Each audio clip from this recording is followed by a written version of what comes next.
bienvenidos a un podcast para la tribuna.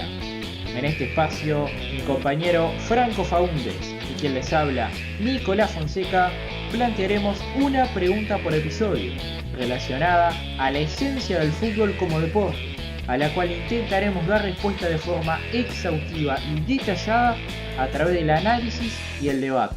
Sean bienvenidos a un nuevo episodio de Para la Tribuna.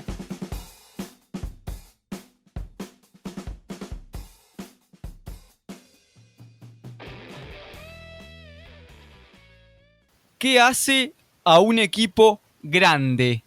¿Cómo estás, Nicolás? ¿Cómo estás, Franco? Encantado de arrancar con este 14º episodio de Para la Tribuna. Episodio que vamos a profundizar el carácter de los propios equipos para ser denominados grandes. ¿Qué hace a un equipo grande? Es la gran pregunta de esta edición. ¿Cuántas veces escuchamos en la calle, hablando con nuestros amigos, con vecinos, o las reuniones de bares, en las transmisiones de televisión, este equipo grande del continente, grande de América, del mundo, de Europa? Pero ¿qué hace un equipo grande? ¿Por qué es un equipo grande? ¿Y qué sería por contraposición un equipo no grande? ¿Un equipo chico? O incluso algunos se animan a emplear la terminología de equipo mediano. Bueno, de eso es de lo que se va a tratar este episodio. Mediano y mediocre también se ha dicho en algunos puntos también. Y hay que decir, antes de empezar, que vos preguntás para la tribuna y el equipo grande es el equipo del que se hincha. Ya que hacemos el episodio para la tribuna hay que aclarar desde ahí que siempre la respuesta es que todos somos hinchas del equipo grande. Porque cuando te preguntan ¿de qué cuadro sos? Decís, obvio, del más grande. Ahí después viene la respuesta del nombre. Exactamente, bueno, hay equipos que justamente como River Plate dicen River el equipo más grande lejos, y hay otros que por ejemplo explican la grandeza desde el punto de vista de la popularidad, como en el caso de Boca, que dice, bueno, somos la mitad más uno. Bueno, entonces ahí tenemos distintos criterios para empezar a desandar. También por ejemplo en Uruguay está la cuestión del decanato. En Uruguay la cuestión del decanato entre Nacional y Peñarol, ver quién surgió primero, el tema de las actas de fundación, y bueno, hay toda una polémica detrás que también tiene que ver con esa batalla más general de quién es más grande y qué hace a un equipo grande. Así que si te parece vamos a arrancar justamente por este lado, por el fútbol uruguayo y por esta cuestión del decanato tan polémica, que de la mano de Sonsol y todo su equipo en la radio van a tratar de explicarnos un poco cómo fue que surgió el fútbol uruguayo, y atenti al final que hay una anécdota muy curiosa. La Asociación Uruguaya de Fútbol la fundan 4 cuadros. Sí. Un alemán, El Deutschland. el Deutschler, ¿Un inglés? un inglés, no sé cuál es, el Uruguaya no sé qué, y el Kurk. Se queda ahí si querés. Ahí van 3, falta uno. No, ¿cómo? El alemán, el inglés, el Uruguaya no sé qué, Athletic y el Kurk. 4. Después los cuadros que querían entrar a la AUF tenían que dar examen de ingreso. ¿Qué te reís? ¿Y cómo era? Tenían que jugar un partido. Para ver que supieran pasarse la pelota. Claro. Los que la arrancaron fueron el Deutster, el Uruguay Athletic Club, Ahí está. el Albion Fútbol Club Albion. y Central Uruguay Cricket Club. Ahí está. Ese es el Kurk. Cuatro fundan la AUF el 30 de marzo de 1900. ¿O no? Sí. Y había que ver un examen de ingreso. Entonces un cuadro quería entrar a la AUF a competir. O sea, el examen era teórico y práctico. No, era práctico. Tenía que jugar un partido contra uno de estos 4. ¿Y qué? Si perdían no entrabas y ganaban. No. Lo que la gente no sabe, me cuenta Chandy y me deja hablando solo. ¿Sabés quién le tomó el examen de ingreso a Nacional para entrar a la AUF? Presidente nacional no. Peñarol. Ganó Peñarol 2-0, me dijo Chandy. Pero parece que Nacional jugó muy bien. Entonces fueron a la AUF y le dijeron, estos pueden entrar.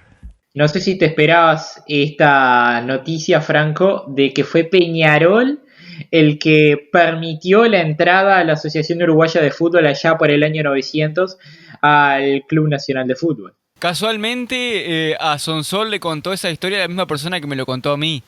Por eso tenemos la misma fuente también, que es de Chandy, que nos contó una vez en clase sobre esta anécdota.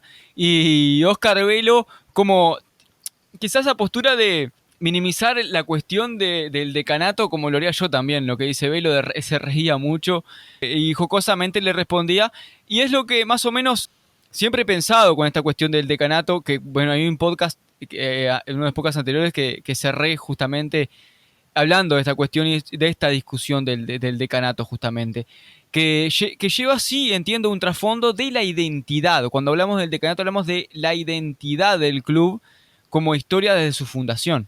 Claramente el punto de la historia es un factor importante porque no existe un equipo grande que se haya fundado hace 2 años. La grandeza requiere historia porque también la tradición es parte de la historia. ¿Cuántos equipos hay que se enorgullecen de pertenecer a una determinada zona geográfica, de ser representativos de cierto sector social? Bueno, ya estuvimos revisando varios ejemplos en uno de los capítulos anteriores que hablábamos del caso de Athletic Bilbao, de la Real Sociedad, de la Chiva de Guadalajara en México, etcétera, etcétera. Entonces, no es un aspecto obviar.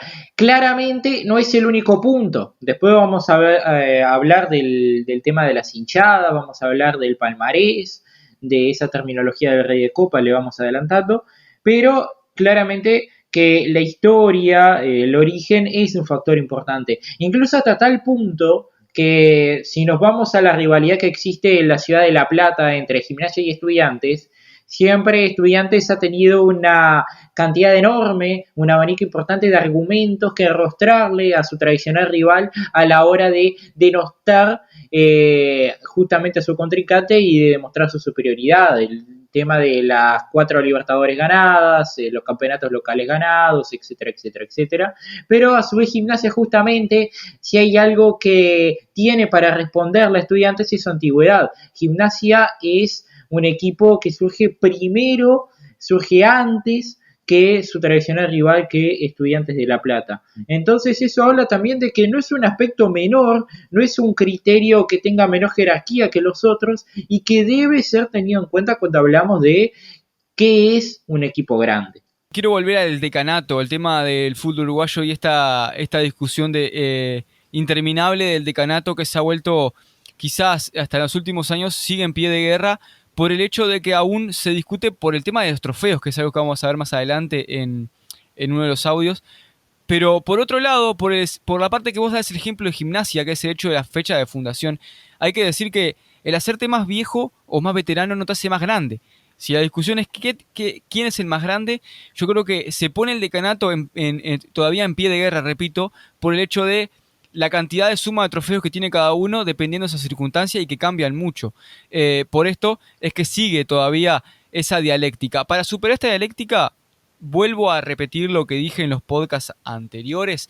Esta dialéctica se supera desde la consecución de más trofeos, desde poder conseguir ese logro, ese palmarés para superar tanto el CURC y Peñarol en suma para el caso nacional, o en el caso de Peñarol, sin contar lo del CURC, poder superar a Nacional en trofeos en todo sentido.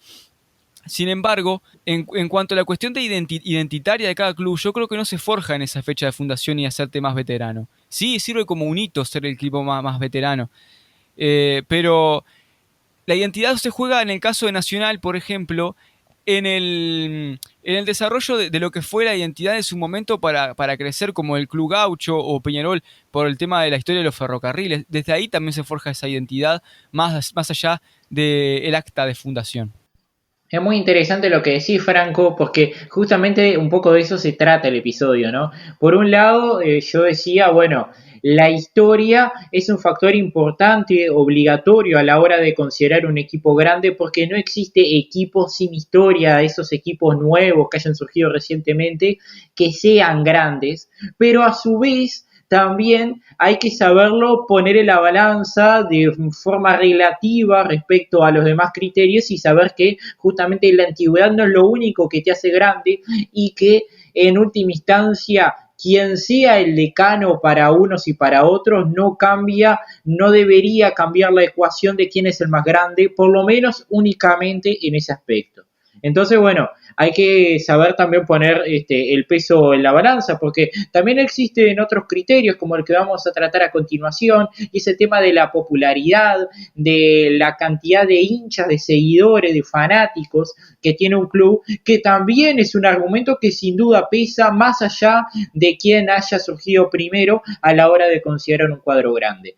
Para eso vamos a escuchar el siguiente audio en el que vamos a tener la palabra de el mítico relator argentino de los años 90 y principios de los 2000, Walter Araujo, en el cual expone una encuesta de Artemio López allá por el año 2009, en la cual se extraía una muestra de quién es el equipo más popular de Argentina, de la ciudad de Buenos Aires y de un par de regiones del interior argentino. Vamos a escuchar esta encuesta de Artemio López en la palabra del mítico Walter Araujo. Que a todos les gusta el fútbol no es cierta. A nivel nacional, Boca Juniors 40.6%, River el 32.4%, Independiente 5.4%, Racing 4.3%, San Lorenzo 3.8%, Central 1.8% y aparece como séptimo, aunque no figura aquí, Estudiantes de La Plata. En la región metropolitana, Boca lidera con 40.8%, River le sigue con 30.1%, aumenta su porcentaje Independiente con 7.1 y San Lorenzo con 6.7, Racing está con 5.4 y Vélez con 2.7. Continuamos con la cuenta de Artemio López. En la región cuyana, Boca ahí tiene un porcentaje muy importante, 44.8, River 40.6, Independiente con 5.6%, Racing 3.2, San Lorenzo 3.1 y Central 1.1. Reiteramos que es una encuesta de Consultora X recientemente finalizada en la zona noroeste de la República Argentina. Boca, allí tiene el sector más importante, el 48.1%, River el 40%, Racing le sigue en ese lugar de la Argentina con el 4.6%, Independiente con 4.1%. Bueno, claramente aquí para enganchar un audio con el otro quería decir, ¿para qué sirve esa identidad? En el caso que decimos que lo ponemos en una balanza con algo de un peso menor, pero sí sirve la identidad, ¿sabes para qué? Para que sea de potencia, para que pase de potencia a acto. El acto se volvería en el caso de los hinchas, porque la identidad te sirve para conseguir más adeptos, más hinchas que se identifiquen, justamente hablando de identidad, y se identifiquen con el club. Bueno, quiero dedicar unas pequeñas palabras a Araujo, mítico relator argentino, que tiene muchísima importancia, sobre todo para aquellos que crecimos desde muy pequeños escuchando sus relatos, allá por los años 90, principios de los 2000. Luego, bueno, tuvo este regreso con Fútbol para Todos entre 2009 y 2013 más o menos, donde no tuvo de repente el rendimiento esperado o no estuvo cerca de las expectativas generadas a raíz de su estelar rendimiento durante los años 90 y principios de los 2000. Pero bueno, más allá de estas pequeñas palabras que le quería enseñar a Araujo, está muy bueno el aporte que hace esta encuesta de Artemio López, porque me parece que destierra de por sí cierto debate que se da en el fútbol argentino, más allá de la cuestión de los 5, 6, 7, 8 grandes, de cuál es el más grande, cuál es el orden, etcétera, etcétera. Por lo menos sabemos que en cuanto a popularidad, en cuanto a hinchas, la diferencia está bastante clara, o por lo menos entre Boca y River, que son sin lugar a dudas los dos equipos más populares de Argentina, independientemente de la región en la que nos situemos, sino que además hay una diferencia abismal entre los dos primeros, Boca y River, y los terceros. Por ejemplo, en Argentina Boca tiene el 40,6% y River tiene el 32,4%. Independiente es el tercero en ambos casos junto con la ciudad de Buenos Aires, pero tiene en Argentina solo un 5,4% y en la ciudad de Buenos Aires un 7,1%. Y en la ciudad de Buenos Aires también Boca tiene un 40,8%, prácticamente lo mismo que el 40,6% de Argentina, y River tiene 30,1%, apenas 2,3 puntos menos que en la totalidad del país. Entonces, esto también está bueno porque generalmente de los medios se instala la idea de los 5 grandes como 5 equipos que si bien se entiende, ¿no?, que Boca y River están un pequeño escalón por arriba, no pareciera haber mucha diferencia, cuando en la realidad hay como un fenómeno similar al bipartidismo en la política, bueno, un biclubismo en Argentina, así como pasa, por ejemplo, en Escocia con Rangers y con Celtic, como sucede en Uruguay con Nacional y Peñarol. De repente en Argentina se asemeja también esta situación mucho más de lo que el futbolero cree. Yo creo que si esta encuesta se hace en Uruguay, que capaz que en otro lugar también, pero Uruguay, que es el que conozco un poco de la realidad, es mucho más asombroso los números. Yo creo que un 1 o 2% tendrían otros clubes, máximo. Es exagerado lo marcado que estarían los dos grandes, pero sí también es muy, muy marcado los dos grandes. Yo creo que cuando alguien hace la encuesta de quiénes son los 5 grandes en Argentina, están Boca y River y después viene el resto. Alguien que pone a Boca o a River y a otro club como segundo o no pone ninguno de los dos es porque está obviando la realidad de que Boca y River están por encima del resto. O sea, son los dos grandes de Argentina marcada y sólidamente. Bueno, dentro de los 5 grandes que siempre se instalaron, también es cierto que hay algunas amistades, por ejemplo, muy conocida la amistad que tienen las hinchadas de River y las de Independiente. De ahí que hay algunos fanáticos muy enseguecidos de ambos clubes que sitúan a River Independiente o a Independiente y a River, digamos, más allá del orden, lo sitúan en los primeros 2 lugares y a Boca lo dejan en un tercer, cuarto o a veces lo pueden llegar a omitir de la lista. Obviamente esto está marcado por la subjetividad, pero se puede llegar a dar. Ahora, también hay más conclusiones que se desprenden de esta encuesta que está muy interesante de analizar, y es la posición de Independiente que se consolida como el tercer grande, ¿no? Porque tiene la tercera posición tanto en Argentina como dentro de la ciudad de Buenos Aires, que son como, digamos, las 2 principales zonas de análisis de esta encuesta y donde la muestra cuenta con mayor representatividad.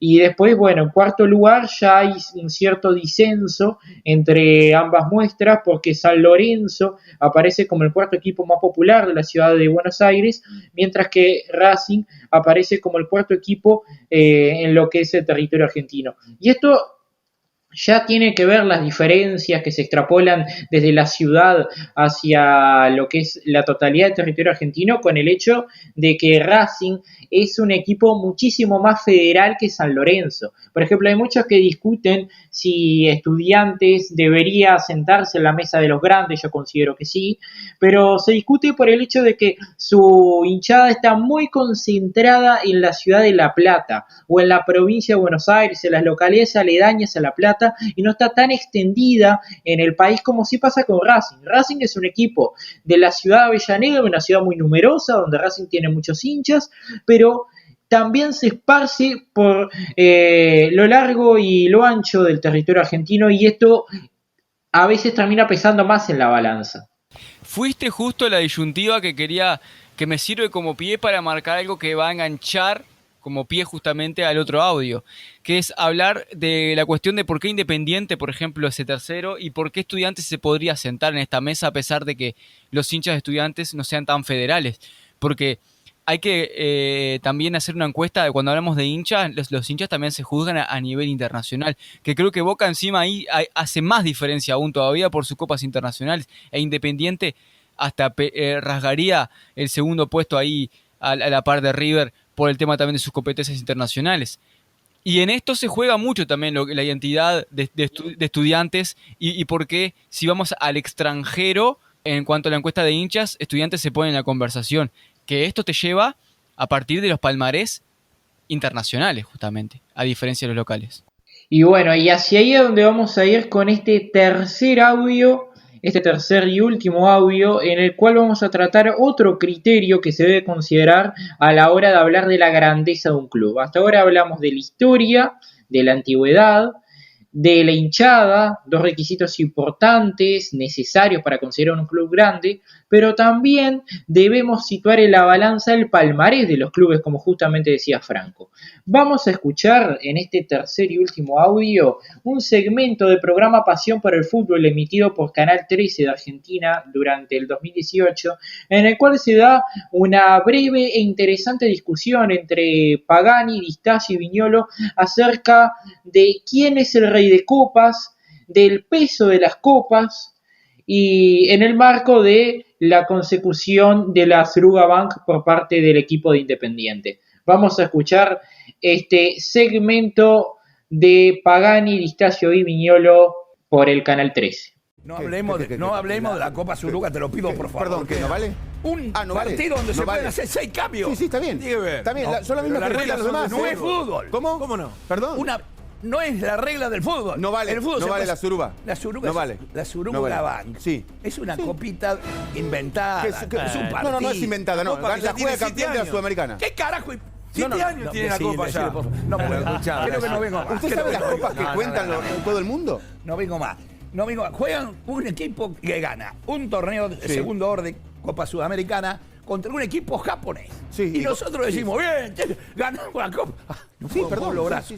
Ganamos la Copa Sudamericana. Es una joda. Se pueden hacer 6 cambios. Es una joda. Si vos te pones a revisar, hay varias copas que fueron una joda entonces. Sí, ¿Y vos por sí. qué le querés quitar mérito a esta? No, yo no Ahora, le quito Hace mérito. 7 años se juega. Copa La Intercontinental. Copa Sí. Master. Intercontinental. Perdón, Horacio. La Copa Master y la Copa Leo que ganó Boca. No ¿viste? sirven. Y bueno, está bien. No sirven. Y bueno, y Boca la No cuenta. sé- ¿y quién? Y Boca la cuenta. ¿Quién la cuenta? Pero Boca Boca la la cuenta. cuenta. Desde ya que la Usted más se lo hizo, importante cuenta. es la Independiente, déjalo que Libertadores. contesta. El Cabezón No me ganó quiso con hablar. River la Interamericana. Fue Somos importante la periodistas, Interamericana. nosotros ¿Te que sirvió? somos. Sí. Una ¿Qué medallita somos, más. periodistas o qué somos? A ver. ¿Qué carajo las cuentas? Que las cuenten lo que vale son Intercontinental, Copa Libertadores, torneo local. Claro, y el resto no después sirve- viene el la resto no sirve Sudamericana. para nada. 4 ¿Y la Interamericana?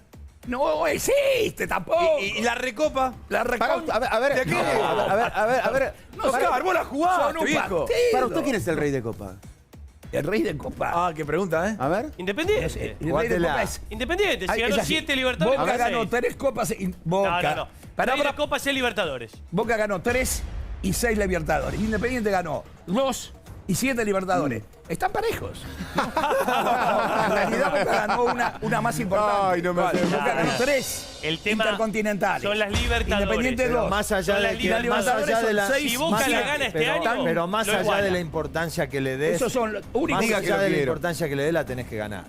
Todo hay que ganar, pero Hay que es lo ganar. mismo que el torneo este de Valencia que jugaron, que se podían hacer 11 cambios. Bueno, espere un segundito. Entonces, Espere un estamos segundito. jodiendo, ¿Usted cree muchachos, que, no son perdón, serios. usted recién dijo que Boca va a tener problema de vestuario? Yo dije. Entonces, ¿usted duda de la capacidad de mando de No, Guillermo Barros dije Schelotto? que era un gran desafío. No, para usted los dijo que mellizos. Boca iba a tener problemas. Claramente se puede rescatar aquí esa problemática que hicimos en la anterior con el tema de los hinchas en extranjero, hinchas locales, que también es segmentar una porción de los hinchas. Acá también podemos decir, es segmentar copas internacionales como de únicamente copas internacionales. Bueno, se aclaraba mucho ahí en el audio por parte de Ruggeri y por parte de Pazman, que no es lo mismo la Libertadores, el peso de la Libertadores con respecto a esas otras copas, como Suruga, como el propio Intercontinental, al lado del Mundial de Clubes, que ha sido más esquivo a los propios clubes sudamericanos por la realidad actual. Ese peso que también se puede identificar hasta en las propias Libertadores, porque si bien el rey de copas en cuanto a competencias internacionales sería Boca, pero Independiente le discute que es el rey de copas por el hecho de que la Libertadores, que son con más peso, pero después también se puede llevar a que la Libertadores de Independiente, que tienen más peso, se supone, porque son las copas más relevantes, las que ganó Independiente no tienen el mismo peso que las que se están ganando ahora, que la que ganó San Lorenzo, por ejemplo, que ha sido una, que la que ganó Estudiantes ahora con respecto a las que ganó anterior. Las primeras igual. Las primeras, porque por ejemplo la del 84, perdón Franco, la que ganó de la mano de Pastoriza como técnico, que tuvo una seguidilla, me parece, de Libertadores por allí, fueron copas donde ya había una cantidad importante de equipos y tuvo que sortear varias rondas.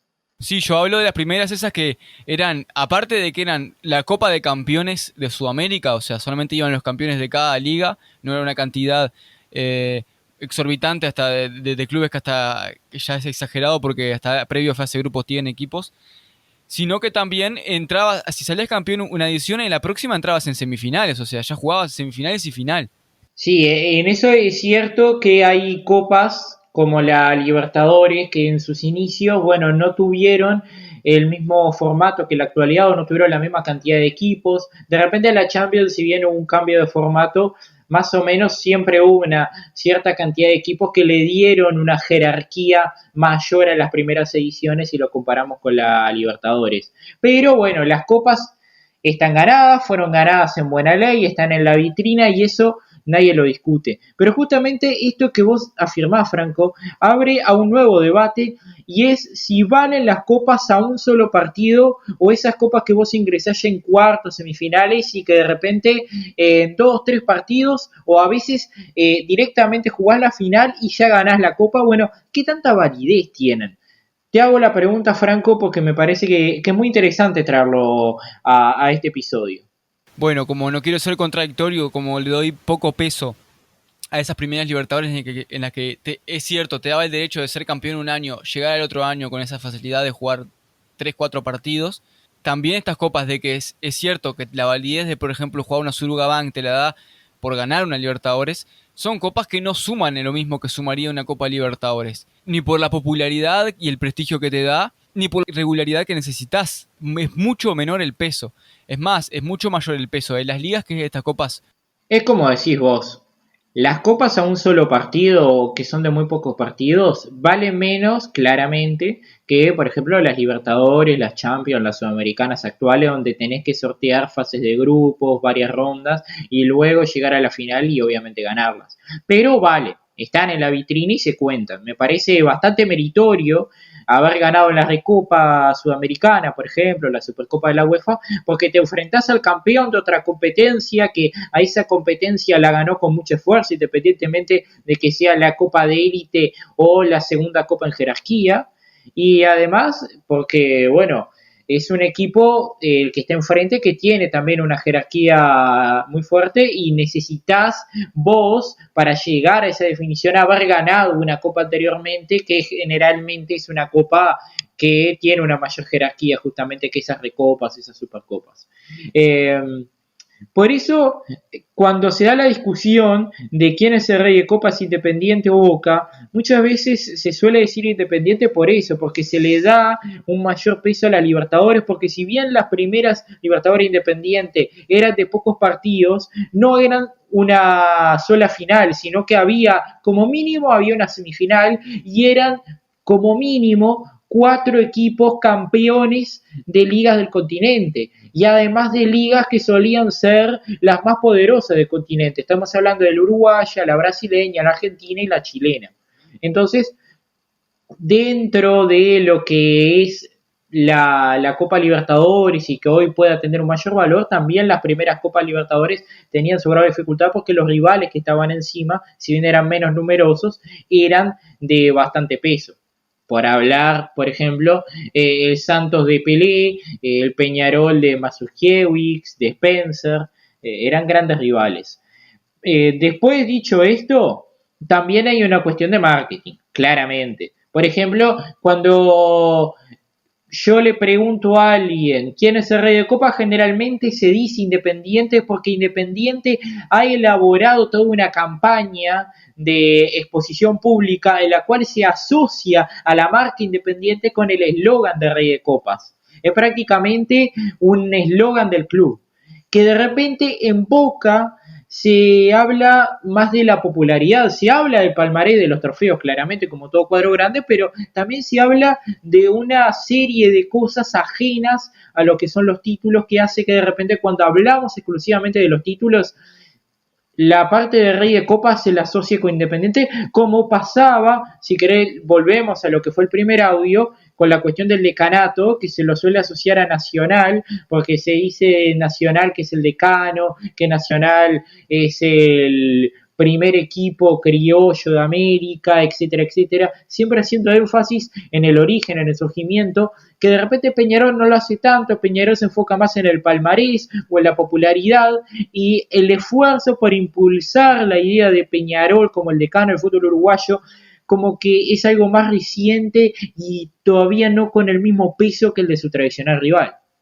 Sí, yo creo que como te digo, para sumar en palmarés también los trofeos, por eso también surge esa pelea por parte de Peñarol, porque al fijarse en los palmarés le aporta los trofeos del CURC, también le suma.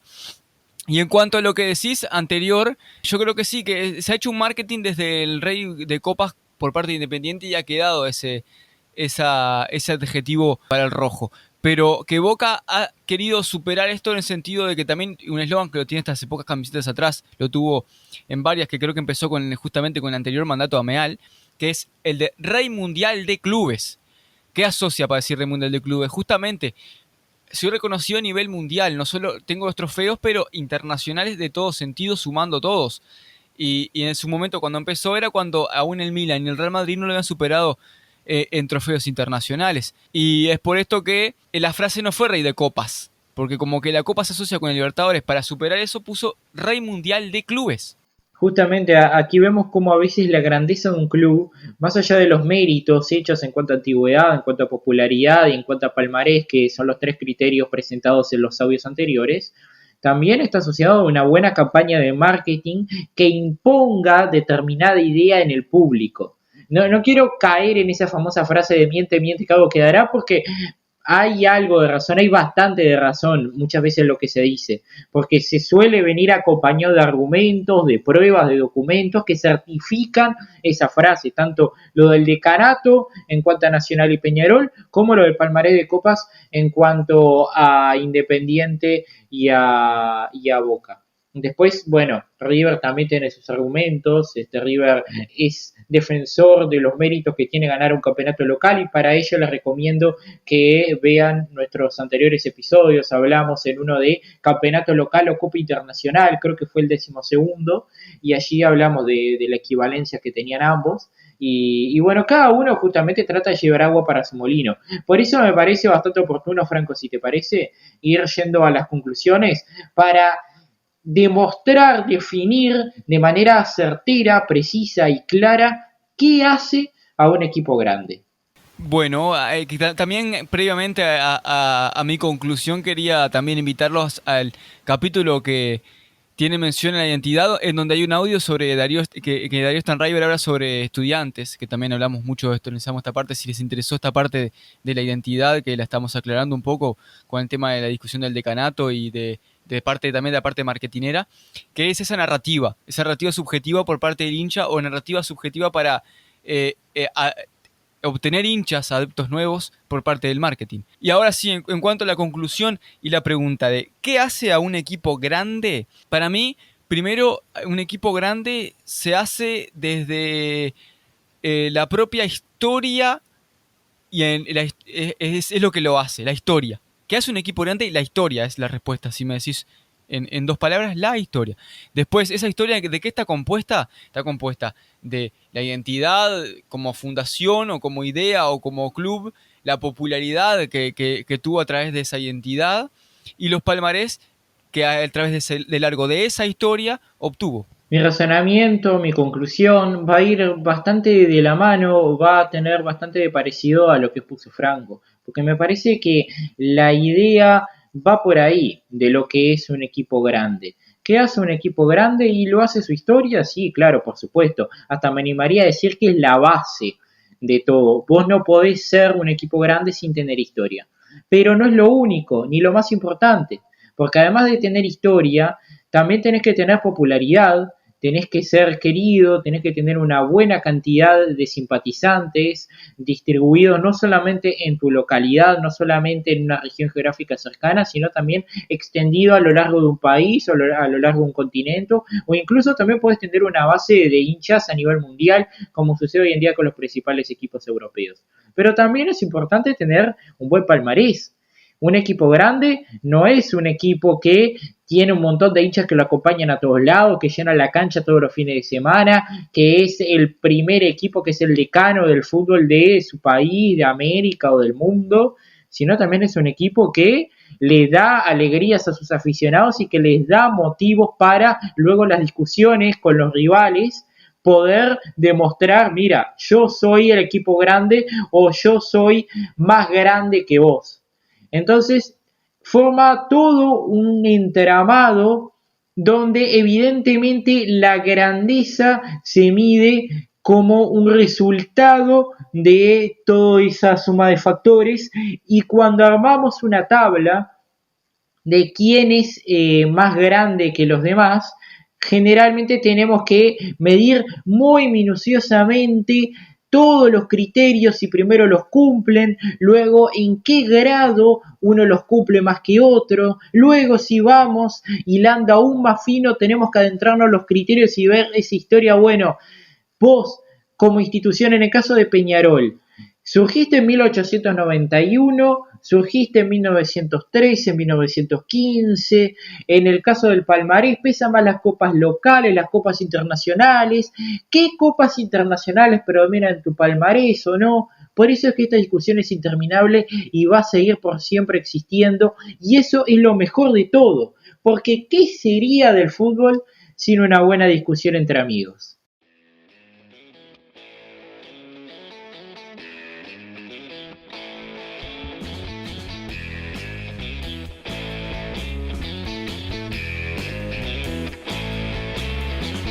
Y hasta aquí este 14º episodio de Para la Tribuna. En esta ocasión la pregunta fue: ¿qué hace a un equipo grande?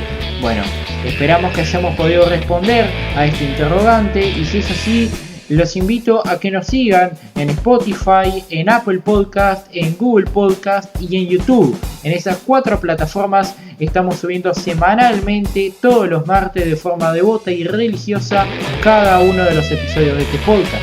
Y sobre todo es muy importante que nos sigan también en Instagram. Estamos como Para la Tribuna-podcast, así todo junto, Para la Tribuna-podcast. Y así, además de los segmentos más destacados de cada episodio, también subimos encuestas para que podamos interactuar y debatir entre toda esta hermosa tribuna que se siga ampliando semana tras semana. Espero que les haya gustado este episodio, y si es así, los invito a que nos escuchen la semana próxima, donde habrá más Para la Tribuna. Hasta la próxima.